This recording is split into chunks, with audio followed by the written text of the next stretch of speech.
ఇంత దీన పరిస్థితి ఎందుకు వచ్చిందంటే గతంలో విద్యార్థి సంఘాలు కలెక్టరేట్ ముట్టడి, ర్యాలీలు, అనేకమైన వినూత్న కార్యక్రమాలు చేపట్టినాం. అయినా కూడా ఇప్పటివరకు గవర్నమెంట్ స్పందించకుండా స్కాలర్షిప్ విడుదల చేస్తలేదు. ఏదేదో ఉచితాలు ఏదేదో ప్రకటిస్తున్నారు.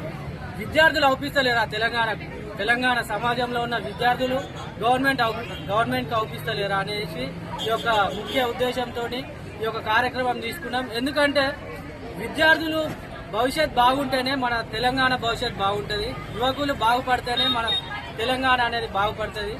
విద్యార్థులు ఎదిగినప్పుడే మన యొక్క తెలంగాణ అనేది ఎదుగుతుంది. కాబట్టి ప్రతి ఒక్కరు గమనించండి. ఎందుకంటే ఉచితాలు అనేది సరే మీరు ఇవ్వండి, మేము వద్దంటలేం. కాకపోతే విద్యార్థులకు అనేది నాణ్యమైన విద్య ఎప్పుడు వస్తుంది?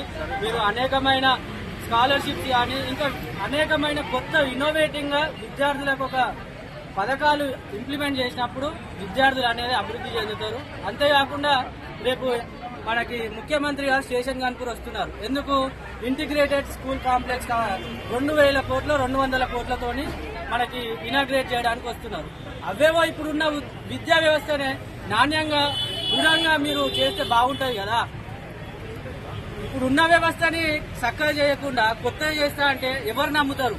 అదొకటి మీరు ఆలోచన చేయండి. అంతేకాకుండా మీరు వచ్చిన కాడ నుండి 400 పైన